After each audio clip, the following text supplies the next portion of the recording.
श्री लाल बहादुर शास्त्री राजकीय चिकित्सा महाविद्यालय एवं अस्पताल, नेर चौक, मंडी। एंटी रैगिंग जागरूकता परिचय। प्रश्न उत्तर प्रारूप। Freshers induction. रैगिंग क्या है? रैगिंग किसी भी प्रकार का कार्य हो सकता है, चाहे वह मौखिक, शारीरिक, लिखित या मानसिक हो, जो किसी छात्र में डर, अपमान, मानसिक पीड़ा या नुकसान पैदा करे। जो कार्य देखने में सामान्य लगे लेकिन किसी की गरिमा या मानसिक शांति को ठेस पहुंचाए, वे भी रैगिंग माने जाते हैं। SLBSGMCH में ऐसे सभी कृत्य रैगिंग की श्रेणी में आते हैं। क्या रैगिंग केवल शारीरिक हिंसा है? नहीं, रैगिंग केवल शारीरिक हिंसा तक सीमित नहीं है। इसमें गाली गलौज, धमकी देना, जबरन कार्य कराना, मानसिक दबाव, डराना, ऑनलाइन उत्पीड़न और सामाजिक बहिष्कार भी शामिल हैं। मानसिक रैगिंग भी उतनी ही गंभीर है। रैगिंग को सख्ती से क्यों प्रतिबंधित किया गया है? रैगिंग मानव गरिमा, मानसिक स्वास्थ्य और पेशेवर नैतिकता का उल्लंघन है। एक भावी चिकित्सक के रूप में करुणा और पेशेवर आचरण आवश्यक मूल्य हैं। रैगिंग चिकित्सा पेशे के मूल सिद्धांतों के विरुद्ध है। रैगिंग पर NMC का क्या दृष्टिकोण है? राष्ट्रीय चिकित्सा आयोग रैगिंग के प्रति शून्य सहनशीलता की नीति अपनाता है। NMC नियम 2021 के अंतर्गत रैगिंग एक दंडनीय अपराध है। इसके अतिरिक्त यह भारतीय कानून के अंतर्गत आपराधिक कार्यवाही को भी आकर्षित कर सकता है। रैगिंग कहाँ हो सकती है? रैगिंग कहीं भी हो सकती है। कक्षा कक्षों, छात्रावासों, अस्पताल क्षेत्रों, परिवहन स्थलों, ऑनलाइन प्लेटफॉर्म या परिसर के बाहर भी।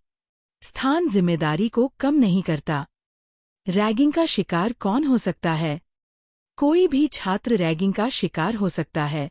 नवप्रवेशी हों या वरिष्ठ छात्र, कोई भी प्रभावित हो सकता है।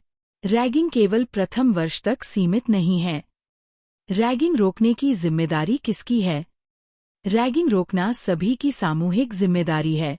छात्र, वरिष्ठ, शिक्षक, वार्डन, कर्मचारी और प्रशासन सभी जिम्मेदार हैं। रैगिंग की जानकारी होते हुए चुप रहना भी सहअपराध माना जाता है। SLBSGMCH में रैगिंग रोकने की व्यवस्था। SLBSGMCH में एंटी रैगिंग कमेटी और एंटी रैगिंग स्क्वाड गठित हैं।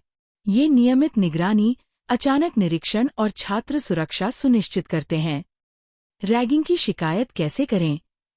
किसी भी रैगिंग की घटना की तुरंत सूचना शिक्षक, वार्डन या एंटी रैगिंग कमेटी को दें। शिकायत गोपनीय या गुमनाम भी हो सकती है। प्रत्येक शिकायत को गंभीरता से लिया जाता है। शिकायत के बाद क्या होता है? शिकायत प्राप्त होते ही तुरंत जांच प्रारंभ की जाती है। पीड़ित छात्र की सुरक्षा सुनिश्चित की जाती है। दोषी पाए जाने वालों पर सख्त कार्रवाई की जाती है। रैगिंग के लिए क्या दंड हैं? रैगिंग के लिए निलंबन, निष्कासन, रस्टिकेशन, परीक्षा या प्रमाण पत्र रोकना तथा आपराधिक कार्यवाही शामिल है। दंड अपराध की गंभीरता पर निर्भर करता है। क्या सहमति से रैगिंग स्वीकार्य है? नहीं, सहमति से रैगिंग स्वीकार्य नहीं होती। यदि कोई छात्र विरोध न भी करे, तब भी वह रैगिंग ही मानी जाएगी। नवप्रवेशी छात्रों से क्या अपेक्षा है? नवप्रवेशी छात्रों को अध्ययन और व्यक्तिगत विकास पर ध्यान देना चाहिए। किसी भी असुविधा की तुरंत सूचना दें। रैगिंग को कभी सामान्य न मानें। वरिष्ठ छात्रों से क्या अपेक्षा है? वरिष्ठ छात्रों से अपेक्षा है कि वे मार्गदर्शक और आदर्श बनें। सकारात्मक संवाद और शैक्षणिक सहयोग को बढ़ावा दें। रैगिंग पूर्णतः निषिद्ध है। अंतिम संदेश।